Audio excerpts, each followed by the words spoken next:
crois que j'avais raison? Admets donc que moi, Jack Tanner, j'avais vu juste. Que j'avais prédit tout cela. Et que tes instruments ne m'apprennent que ce que je savais déjà. Je le reconnais, Jack. Tu es un prodigieux prophète. Mais explique-moi, comment l'as-tu appris? Sois sérieux, veux-tu? Comment tu peux prévoir qu'un corps céleste avançait vers nous? Qu'il était comme la Lune pour la Terre et qu'il s'approchait de notre planète? Oui, mais ce n'est pas n'importe quelle lune. C'est la lune Terre, tu la vois? Celle-là, c'est la sphère céleste par excellence, celle dont l'œil implacable a été témoin de la naissance de César. Et de la tienne, bien entendu. Oui.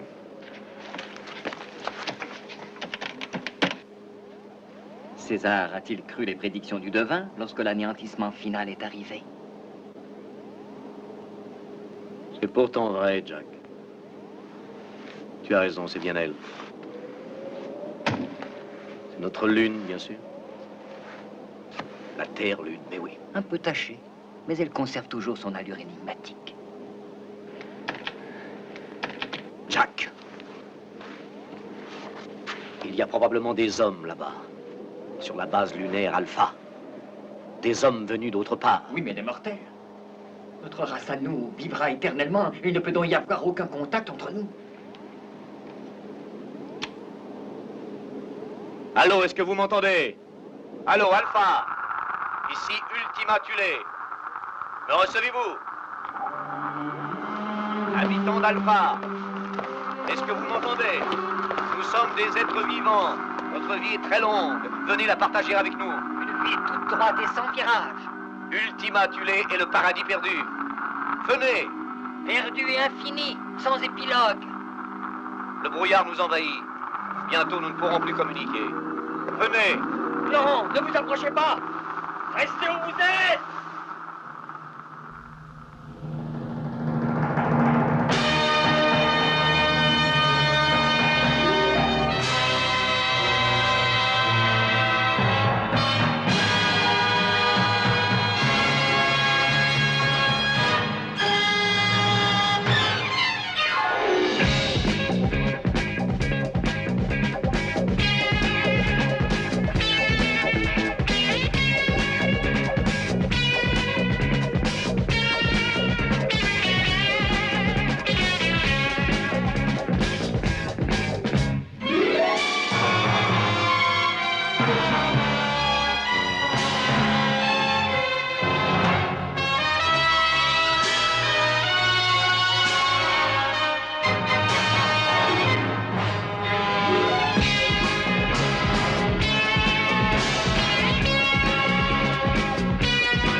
Bientôt, on n'y verra plus rien.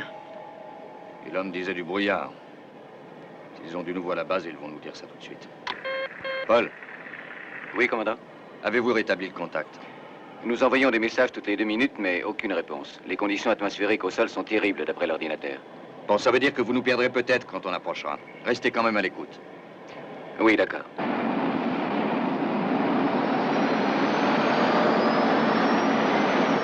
Ce n'est peut-être pas excellent pour les instruments de bord. Victor? Oui, John. Il va falloir essayer de capter les messages de Ultima Thule sur nos appareils. À la base, ils n'ont plus rien. Est-ce que le brouillard gêne la réception? Les émetteurs ne transmettent rien, mais on est bien sur les ondes initiales. Le dernier rapport sur la température au sol est de -60. Et c'est au beau milieu de la journée. C'est ça le paradis perdu?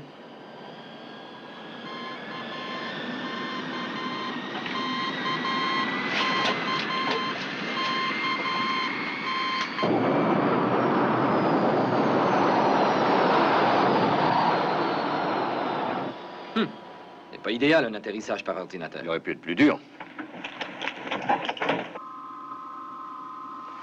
Tout dépend de la situation du terrain, mais si on tient le cap à l'ouest environ 20 minutes, on devrait sûrement être tout près de l'endroit d'où le signal est envoyé. Restons groupés, c'est moins dangereux. Si on se perd, la seule chose à faire, c'est de brancher le localisateur. Il peut nous permettre de retrouver le vaisseau. En route!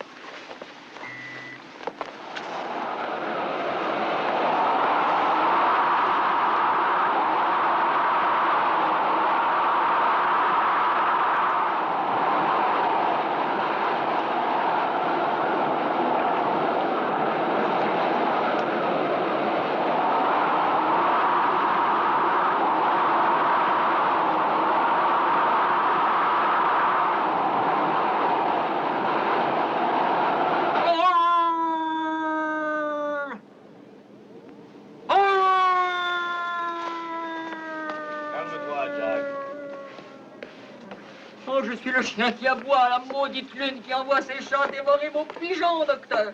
Encore une prophétie? Oh, pas cette fois, ce sont mes oreilles qui m'indiquent que vers la droite, on entend des choses si l'on veut écouter.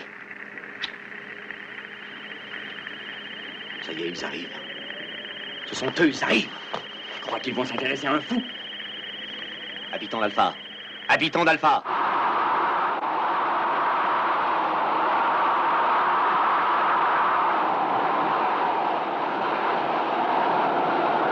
La voix! Je l'ai entendue! Mais c'est peut-être le vent, John. Non, Elena, je l'ai entendue! Je te dis que je l'ai entendue! John! L'appareil m'indique que nous sommes arrivés. C'est exactement l'endroit d'où viennent les appels.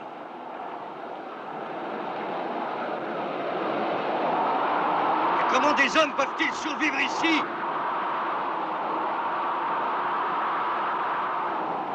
Où est Alan? Alan! Il était ici il y a 2 minutes. Non, reste ici, Victor. Alan! Carter! Je suis là, commandant! J'étais allé jeter un coup d'œil aux alentours. Vous avez défendu! Habitants d'Alpha, m'entendez-vous? Oui, nous vous entendons très bien. Où êtes-vous? Habitants d'Alpha. C'est agréable de savoir qu'on n'est pas tout seul. On n'arrivera jamais à les trouver. Eux, ils nous trouveront beaucoup plus facilement. Retournons au vaisseau. D'accord, allons-y.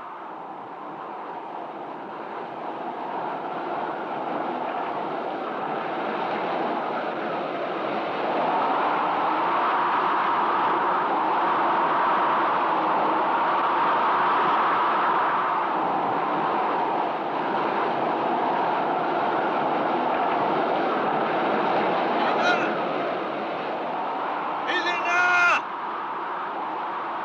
Alan! Elena!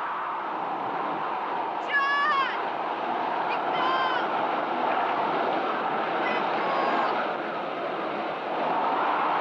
Ils ont le localisateur à rayon, ne vous inquiétez pas. Ils n'ont qu'à faire comme nous, ils n'ont qu'à le suivre. Oui, vous avez raison, je suis ridicule. Victor, accrochez-vous à ma ceinture. Où êtes-vous? John! Attendez, reposons-nous un peu. Non, non, debout. Victor, levez-vous. On aurait dû retrouver le vaisseau depuis longtemps, c'est pas normal, ça. Allez, debout, Victor. Je suis sûr que cet appareil nous fait tourner en rond. Ah, il faut surtout pas s'arrêter. Allez, venez. Non, j'ai envie de dormir. J'ai envie de Si dormir. vous vous endormez, vous allez mourir. Vous allez mourir, Johnny. Allez, du courage. Levez-vous. Levez-vous. Non, je veux dormir. Je veux dormir.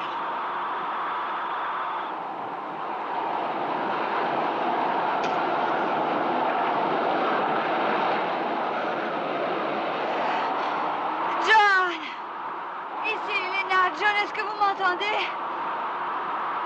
Je ne sais plus ce que je fais. Je ne sais plus. Je me comporte plus comme un médecin.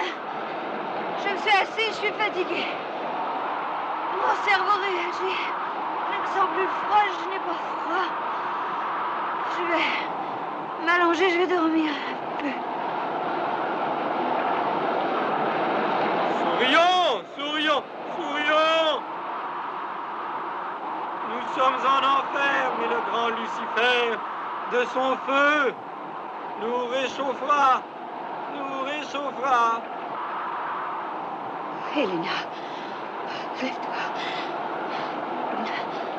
Lève-toi. Allons-y.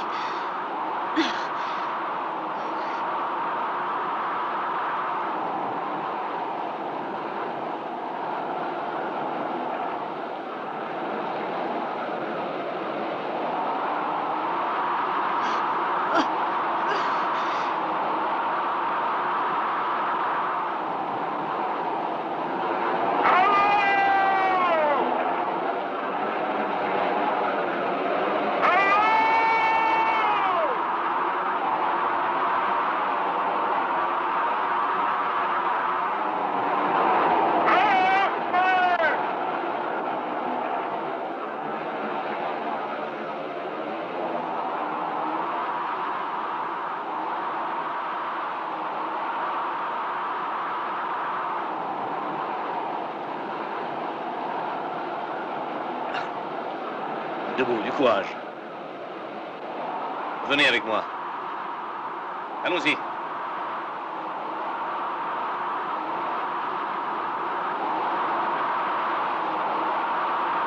Oh! Homme de la terre! Oh! Nous sommes sauvés. On a fini par les retrouver. Venez vite, aidez-nous. Oh! Et voilà. Non, aidez les autres. Moi, ça va. Est-ce qu'ils sont vivants? Freda, va chercher des couvertures de fourrure. Amène aussi des boissons chaudes. Beaucoup de boissons chaudes. Ne leur enlevez pas leurs vêtements. Enveloppez-les dans les couvertures. Ils ont l'air d'être sérieusement gelés.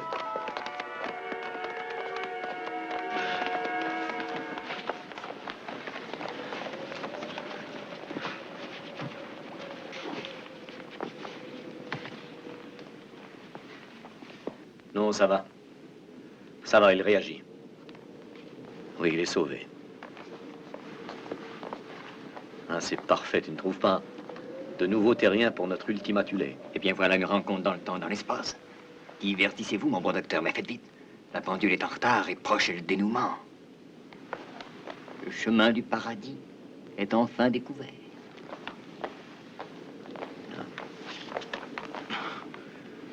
Victor. Tout va bien. Vous êtes sauvé. Elena. Elena. Non, non, ne vous inquiétez pas. Ce n'est rien. Et elle va très bien. Où est Carter? Alan Carter. Nous étions 4. Il est encore dehors. Non, n'y allez pas, c'est impossible. Vous sacrifieriez inutilement votre vie. Ted! Va à la recherche de l'homme qui s'est perdu. Essaie de le retrouver, coûte que coûte. Stan! Bill! Joe, venez avec moi!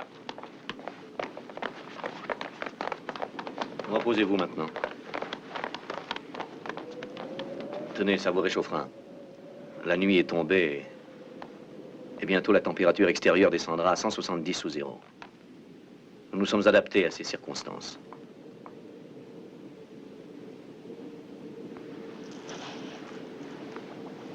Le dénouement, la mort à tuer, pourrait être une merveilleuse chose.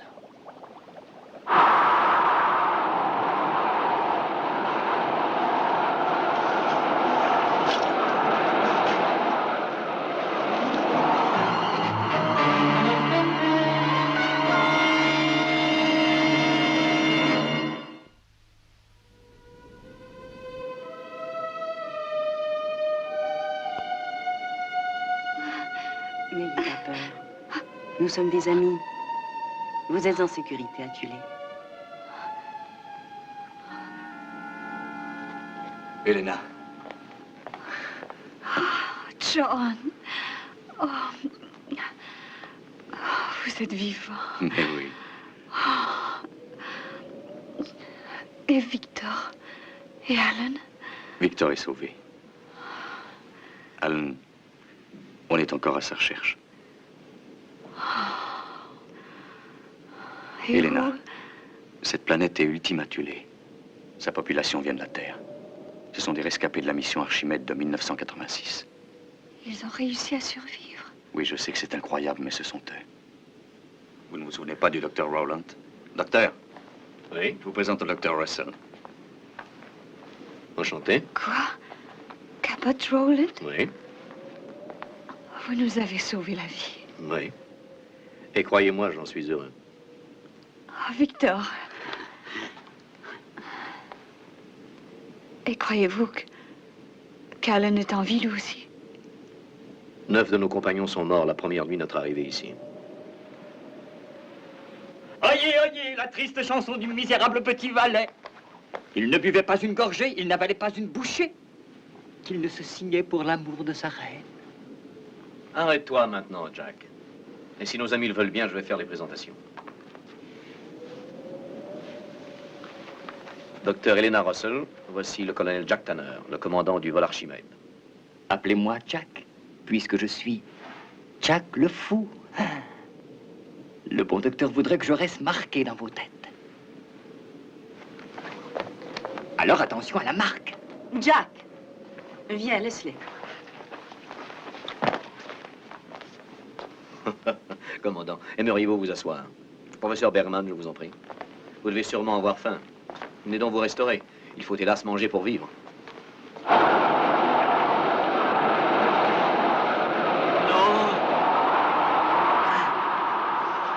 Pas mourir comme ça.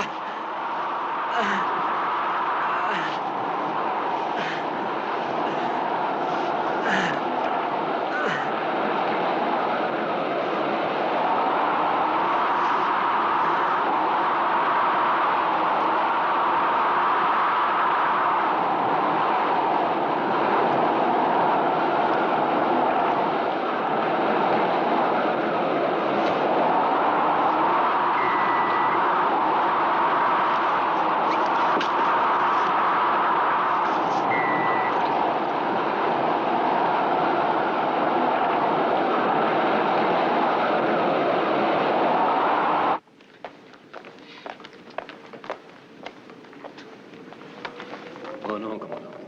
Vous ne pouvez pas encore manger autre chose que vos rations.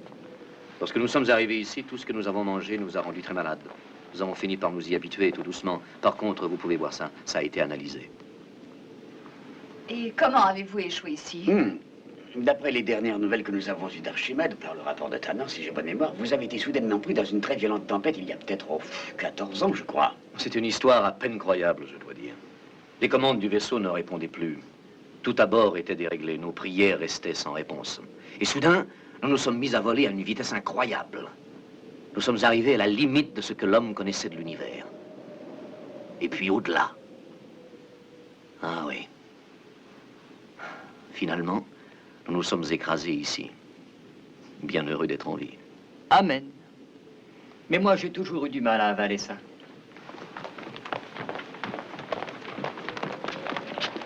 Alors, il n'a aucune chance de s'en sortir. Nous-mêmes, nous ne pouvons plus endurer un tel froid.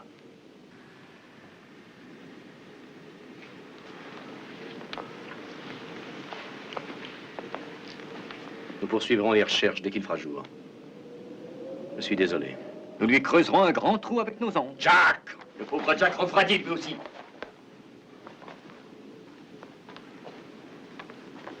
Vous devez être très fatigué. Vous devriez dormir. Demain, nous nous tournerons vers le futur. Mais avant tout, je vous souhaite la bienvenue à Ultima Thule.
Merci beaucoup. Le soleil se lève, Cano. Oui, ça n'est sûrement qu'une considération technique sur la planète de glace. Le brouillard est toujours dense. Il faut encore essayer. Il faut émettre à puissance maximum. S'ils sont vivants, ils doivent être dans le vaisseau. La température au sol est montée jusqu'à 180 au-dessus durant la nuit. C'est insensé. Comment peut-il y avoir de la vie là-dedans? Je commence à douter qu'il y en ait. Même des oies sauvages ne pourraient pas vivre dans ces conditions. Contrôle? Pleine puissance. Aigle 1, répondez. Je lance un appel. Si vous m'entendez, vous devez repartir immédiatement. Les conditions atmosphériques sont en train de s'aggraver. Aigle 1, Alpha attend votre réponse. Aigle 1, me recevez-vous? Aigle 1, signalez-nous votre position. M'entendez-vous, Aigle 1? Me recevez-vous, Aigle...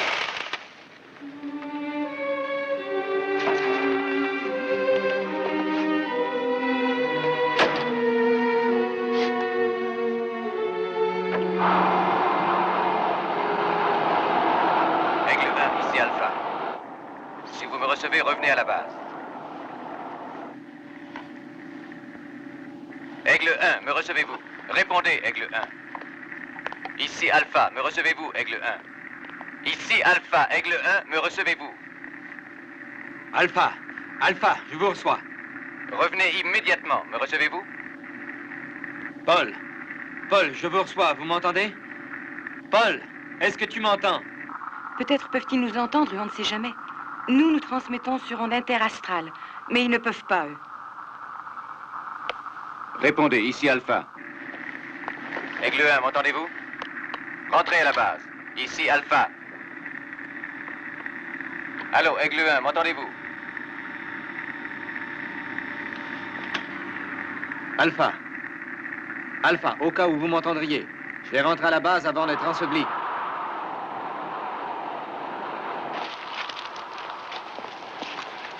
Docteur, il faudrait que je contacte Alpha. Oui, on essaie depuis assez longtemps. Mais le brouillard est trop dense. Venez, on va tenter encore une fois. Par ici.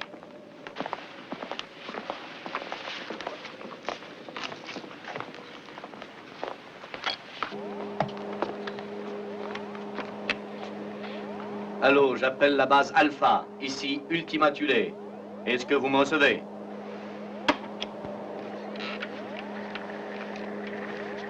Allô, ici Ultima Thule. Alpha, je vous appelle. Eh bien, espérons que le temps va s'éclaircir bientôt.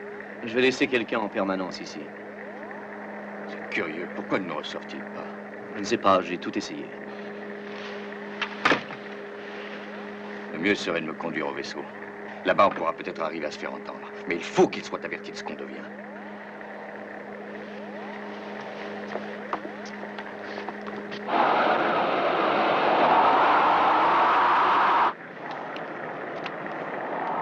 Bon, si vous m'entendez, Alpha, je vais tenter de me sortir de cette saleté. On verra bien ce qui se passera.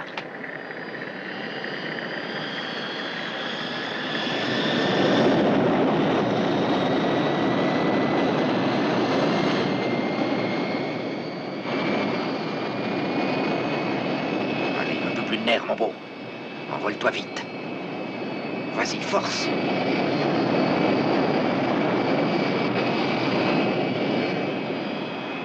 Ah.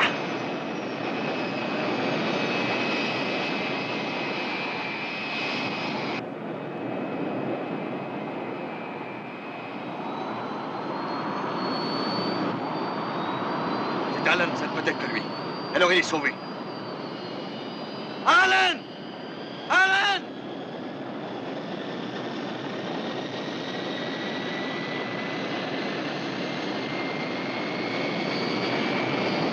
T'es un bel oiseau. Je t'ai bien aidé, hein? Paul! Paul, je suis parti. Alan! Alan!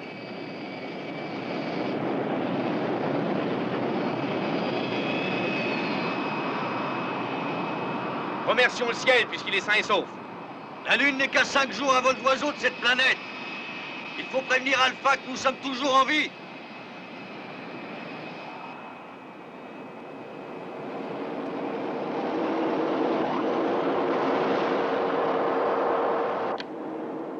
Alpha. Alpha, est-ce que vous me recevez à présent? Alpha, ici Aigle 1. Me recevez-vous? Je vous écoute, Alpha. Oui, Alan, nous vous recevons très bien. Que se passe-t-il? Les nouvelles sont mauvaises. Paul, je suis seul à bord. Nous avions trouvé l'endroit d'où provenait le signal radio. Et ensuite? Rien. Mis à part la neige, la glace, la tempête et le brouillard. Mais que sont devenus les autres? Ils doivent être morts. On s'est perdu de vue dans le brouillard. Nous nous sommes séparés. Et par une chance incroyable, j'ai réussi à retrouver le vaisseau. Les autres ne sont pas revenus.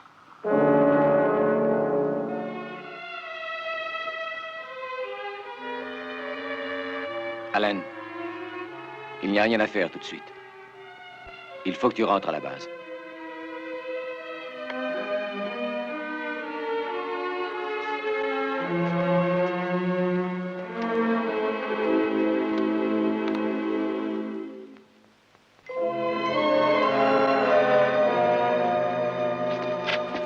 emporté des graines dans le vaisseau spatial et nous les avons plantées.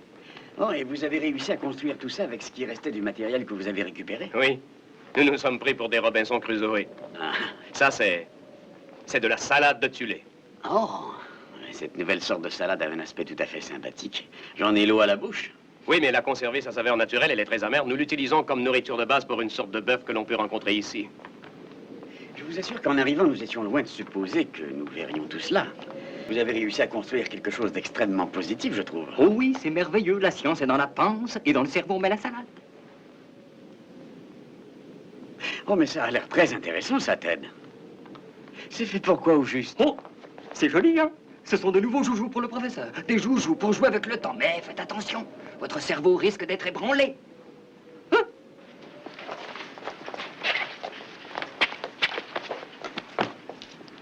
Alors attention à vous!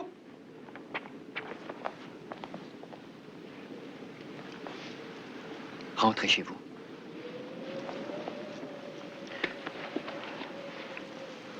Repartez tout de suite.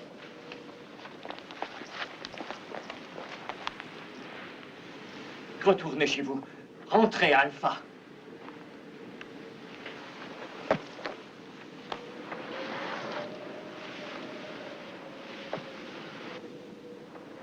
Pourquoi? Qu'est-ce qu'il veut dire? Il a raison. Vous devriez retourner très vite à Alpha. Le destin funeste est assis au fait d'un récif. Et les oiseaux se taisent. Ne restez pas ici, ça ne sert à rien. Il n'y a rien d'intéressant pour vous, vous le voyez.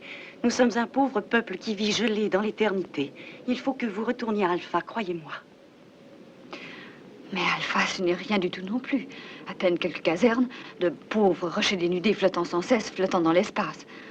Nous voudrions enfin nous reposer, vous comprenez? Trouver un endroit où vivre, où nous aurions des enfants. Alors ne restez pas ici, il n'y a aucun enfant ici. Mais c'est vous, à la radio, quelqu'un nous a appelés. Ça venait bien de chez vous, reconnaissez-le. C'était certainement le docteur Roland. Oui, c'était lui. Oh oui, c'était le docteur. Mais il a dû omettre de vous dire qu'ici, nous vivons une vie éternelle. Que nous sommes ici depuis, disons, environ 800 ans. Que nous n'avons pas vieilli depuis le jour où nous sommes arrivés. Que depuis hier, nous n'avons pas changé. Et que dans 3 jours, nous serons comme aujourd'hui. Et que nous payons le prix que doivent payer les immortels. Ça veut dire une horrible puissance. Aucune progression, pas d'avenir, jamais de fin. C'est toujours la même journée qui recommence. Voilà, c'est ça.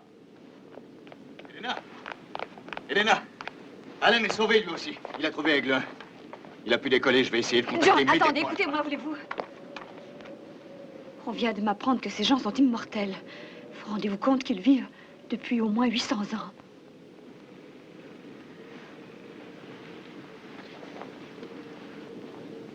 C'est exact, John. Je viens juste de commencer à interroger leur ordinateur. Quelques questions très simples et il semble que mes principes soient faux à la base. Nous sommes en l'an 2870, figurez-vous. Ce qui veut dire que soit eux, soit nous avons fait un bond dans le temps, pas prévu au programme. Commandant Koenig, le point faible des humains a toujours été la mort, n'est-ce pas? Les cerveaux les plus brillants se sont inclinés devant sa force. Le progrès est au point mort. Nous vivons sur Tulé depuis 800 ans. Parce que nous sommes immortels. Je voudrais arriver à découvrir la différence qui existe entre ce que nous avons été sur la Terre et ce que nous sommes devenus à l'heure actuelle. Je crois que le mystère de la vie éternelle réside dans cette simple différence. Et lorsque ce mystère sera dévoilé, nous pourrons vivre autre part. Il ne pourra pas y avoir de fin. Il n'y aura que de meilleurs recommencements, c'est tout. Nous ne reviendrons jamais en arrière. Et nous trouverons le paradis, j'en suis sûr. Jusqu'à présent, mes expériences n'ont amené aucun résultat positif. Et pourquoi? Parce que je n'ai jamais eu le sujet mortel dont j'avais besoin. Mais aujourd'hui, vous êtes là, vous.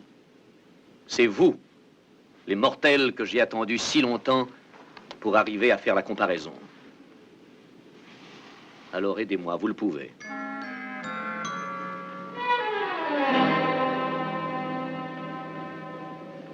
Venez, je vais vous dévoiler la substance de ce grand rêve. Allons, mesdames et messieurs, qui fera la première offre pour l'élixir magique du docteur Roland? Hein? Commençons-nous avec 1 million de bonnes âmes ou bien de diables? Les Alphans ne sont pas tous fous. Commandant!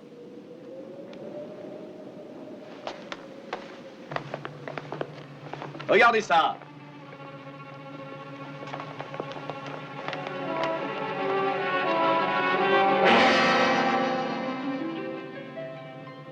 Voici Félix, construit uniquement avec les résidus du vaisseau qui nous a amenés ici. Lorsque nous posséderons le secret de la vie éternelle et que cet engin sera terminé, nous serons libres d'aller où nous voudrons. Nous ne dépendrons plus des sautes d'humeur de votre planète Lune. Nous serons parfaitement libres. Nous pourrons voyager où et quand cela nous fera plaisir. Oui.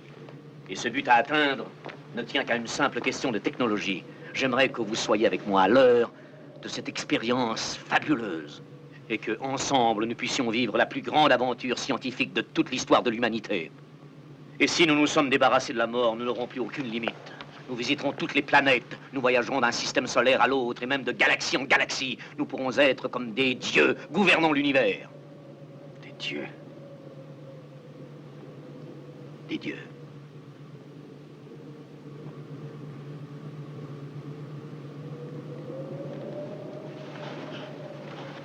Venez, j'ai encore tellement à vous dire. Oh, avant, j'aimerais vous poser quelques questions, docteur. Oui, allez-y, allez-y. Ton esprit a soif, n'est-ce pas? Je l'abreuverai d'humiliation.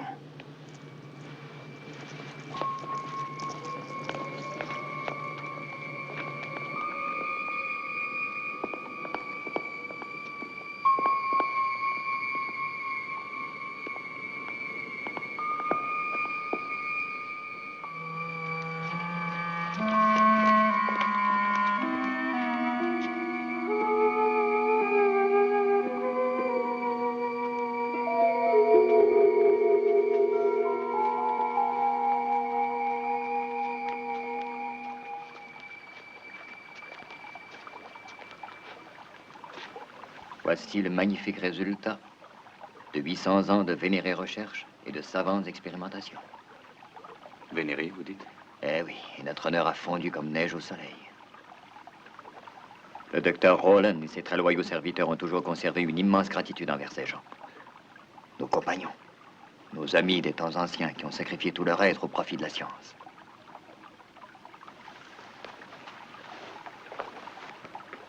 Oh, nous prenons soin d'eux. Nous les nourrissons, les nettoyons.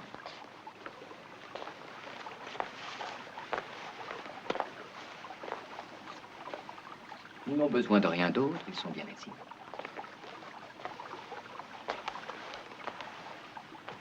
Sans aucun doute, me direz-vous, préférerait-il la mort? Et vous aurez raison. C'est affreux. À peine croyable. Ne vous retenez pas. Il faut hurler! Ils ne peuvent rien entendre. Vous pourrez dire que vous avez vu ce qu'était la mort sur notre merveilleuse planète. Notre vie est éternelle, mais nous deviendrons comme eux. Demain, notre cerveau peut à tout jamais être paralysé. Il faut arrêter les recherches, voyons, absolument. Pourquoi le ferions-nous? Nous sommes des scientifiques tous et nous voulons soulever le voile du mystère. En tant que commandant de cette mission spatiale, j'ai accepté de subir moi-même la première expérience. Par un miracle, je m'en suis sorti, ou presque. Peut-être ai-je eu plus de chance. Vous aussi. Vous étiez là. Et très longtemps, croyez-moi. Eh oui. J'ai retrouvé ce qu'on a coutume d'appeler, avec un certain humour, tous mes esprits. Le bon et très sage docteur déplore ces tentatives malheureuses, mais il envie mes nouvelles facultés psychiques. À présent, vous êtes un être sain d'esprit? Pas tous les jours.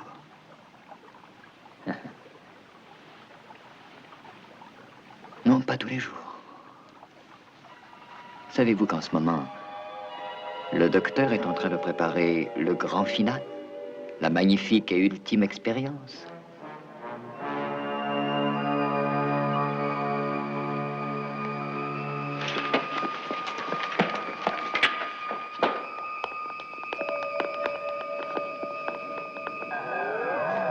Oh, commandant, faites vite! Arrêtez!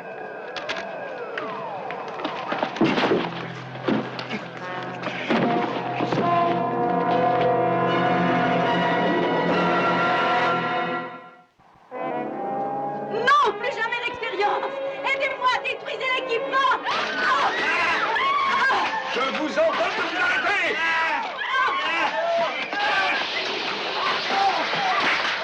Je vous l'ordonne, vous m'avez compris?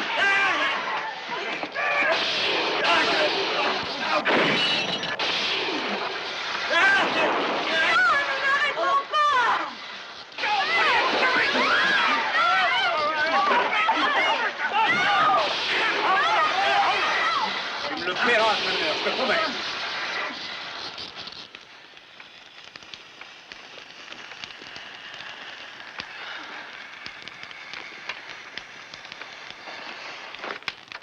Commandant Koenig, vous serez responsable de notre malheur. Mais vous savez ce qui aurait pu vous arriver? Je ne comprends pas, le docteur Rowland m'a tout expliqué. Il m'a dit qu'il voulait provoquer une réaction d'Epsilon pour analyser ses rayons. Oui, mais vous a-t-il dit pourquoi? Non, mais il m'a assuré qu'il n'était aucunement question que je cours un danger. Tout ceci est absolument inoffensif. Écoutez-moi, Victor. Il y a des gens qui se révoltent ici. Ils ont de bonnes raisons. Savez-vous ce que j'ai vu? J'ai vu un cimetière vivant, des hommes et des femmes devenus des légumes parce qu'ils ont offert leur esprit à la science. Nous nous sommes suffisamment sacrifiés. Nous possédons déjà le secret de la vie éternelle. Pourquoi veux-tu que nous nous sacrifions pour en trouver le mécanisme? Grâce à moi, nous avons déjà réussi à nous adapter à cette planète. Comme tout chercheur, je me suis trompé. Mais je n'ai aucune raison de vous entraîner à retomber dans les erreurs du passé. J'ai appris à contrôler de nouveaux éléments. Et je sais que mes connaissances sont suffisantes pour garantir que cette expérience définitive ne peut être qu'un succès. John, si je suis honnête, je dois reconnaître que l'optique du docteur est parfaitement équilibrée. Aussi équilibrée d'ailleurs que le comportement que nous observons sur Alpha. Non, écoutez, il est Lorsque nous saurons pourquoi nous sommes éternels, alors nous emploierons toutes nos forces à réactiver le cerveau de nos pauvres compagnons. Et nous aurons accompli notre mission dans l'espace. Et puis imaginez qu'une fois cette étape franchie, nous pourrons dévoiler ce secret à tout l'univers et ainsi bâtir un nouveau monde. Un monde dans lequel la mort ne régnera plus. Alléluia! John, mais enfin, est-ce que vous pensez qu'il s'agit de la maîtrise totale de la mort avec tout ce que ça veut dire? Le plus grand défi en ce qui concerne la médecine de tous les temps? Que n'importe qui, même toi, a désiré découvrir un jour, John. Accepter l'humanité.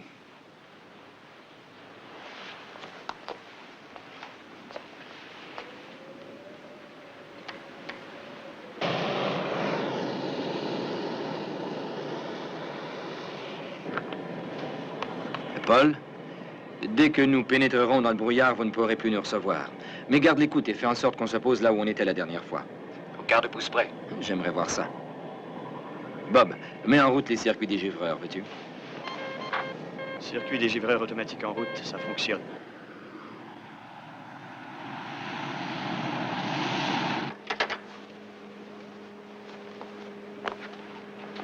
Jack, quand Roland nous a demandé de venir, il y avait une autre voix. Une voix qui nous disait le contraire, c'était la vôtre. Je n'ai pas dû être très persuasif. Mais quoi que vous ayez entendu, c'était suffisant.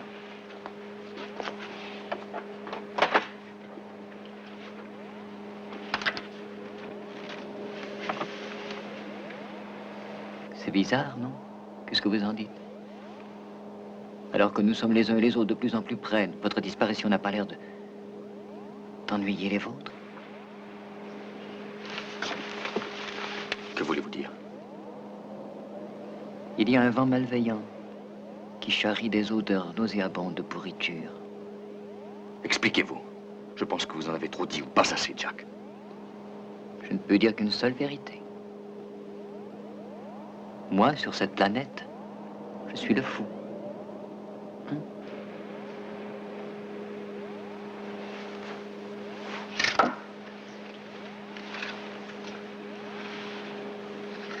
On dirait que votre subconscient redoute un événement des plus graves. Allez-y.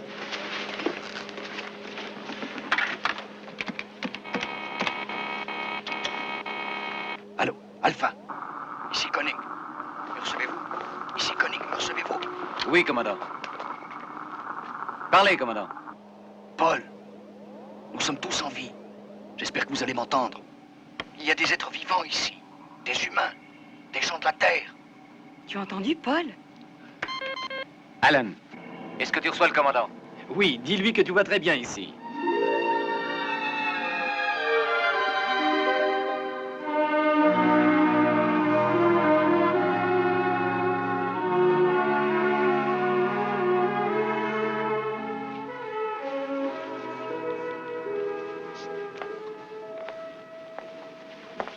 Le paradis doit pas être plus beau. Alors, on s'installe ici, commandant? Ah, ce n'est pas aussi simple que ça. Mais vois-tu, les gens de Tulé préféreraient venir vivre sur Alpha plutôt que de se résigner à la vie éternelle, mais... Ils sont un peu détraqués, ces gens-là. Commandant, il faudrait rappeler tout de suite Alpha. Ils attendent qu'on communique avec eux. Je suis sûr qu'Alpha, ils ont dû être fous de joie d'apprendre que le commandant était vivant. Et quand ils vont apprendre qu'ils pourront tous venir vivre ici, ils auront une crise cardiaque. Alan, il nous est impossible de venir vivre ici. John, voudriez-vous comprendre que nous pourrions franchir une nouvelle étape, faire évoluer la race humaine? Les Tuliens et les Alphans prépareraient pour les générations futures une race d'êtres supérieurs. D'êtres différents, bien sûr, aussi différents de nous que nous le sommes des hommes des cavernes. Nous pourrions tomber dans une impasse aussi, Victor. Mais quelle raison as-tu d'être si pessimiste? Explique-toi. Je me permettrai de suggérer qu'il ne peut s'agir que d'une décision personnelle. Vous pouvez tous rester, bien sûr. Mais s'il s'en trouve parmi vous qui préfèrent la condition de mortel et que la chance qui s'offre à eux de vivre un jour sur une planète accueillante n'intéresse pas, ils peuvent rester à Alpha. Tu trouves pas ça raisonnable, John? C'est démocratique, chacun choisira. Je trouve ça très juste, moi aussi.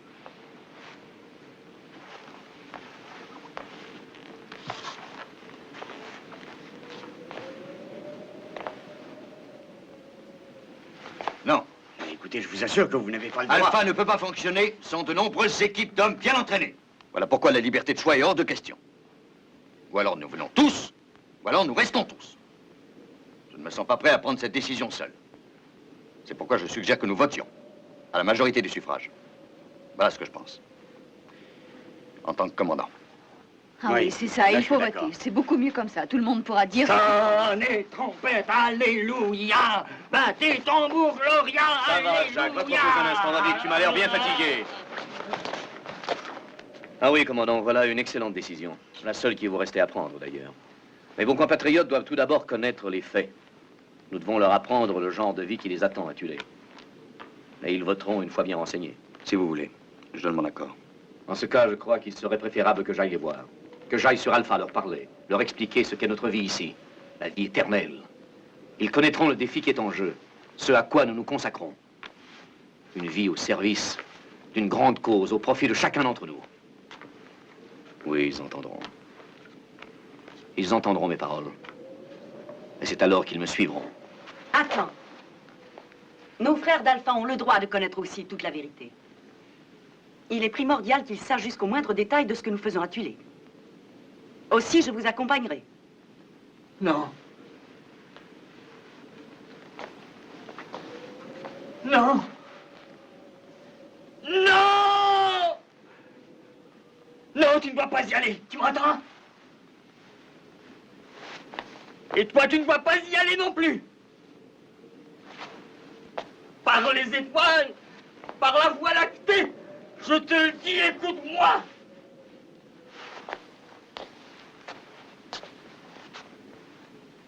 Celle qui triomphe, je te l'assure, c'est la mort.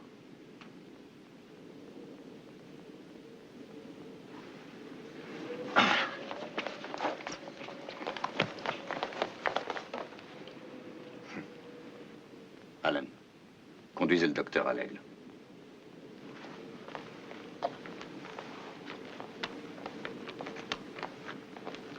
Si vous me le permettez, je parlerai en votre nom. J'exposerai clairement votre cas, le vôtre et celui de Jack. Ah, vous le ferez?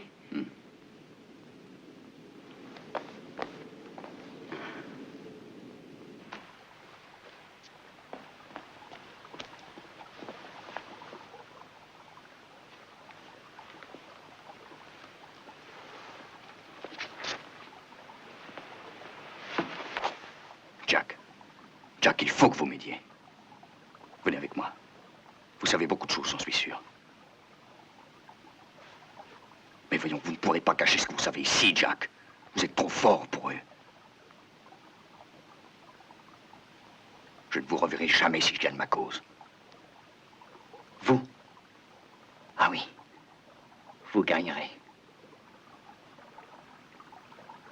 Vous allez me dire ce que vous savez, oui ou non?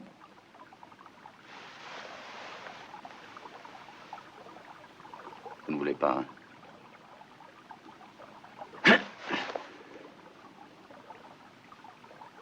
Tulé est femme. Elle est jalouse comme une femme. Elle ne nous laissera jamais la quitter. C'est une jalouse. Jamais. Parce qu'elle voit!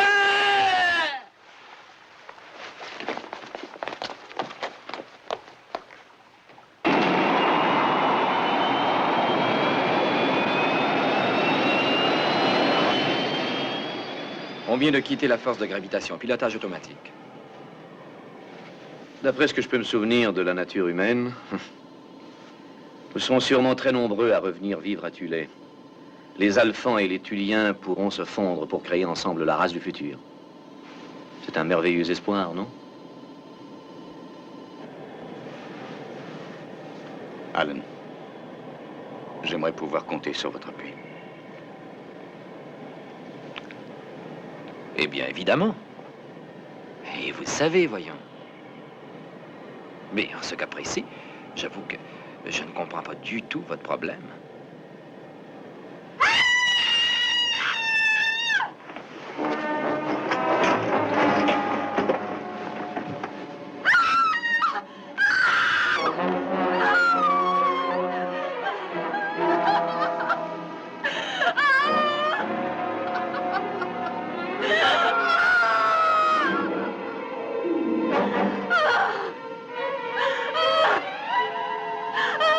Celle qui triomphe, c'est la mort.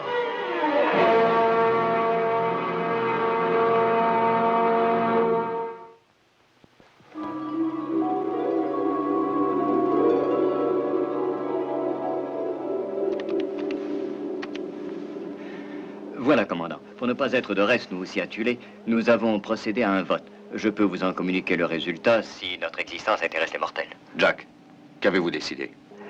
Eh bien, nous abandonnons toutes les recherches visant à découvrir le secret de la vie éternelle. Nous préférons employer notre savoir et notre science à résoudre le problème de nos compagnons qui sont devenus ce que vous savez. Jack, où que nous soyons, l'avenir de Tulé nous préoccupera toujours. Nous espérons que vous vaincrez. Au revoir. Au revoir.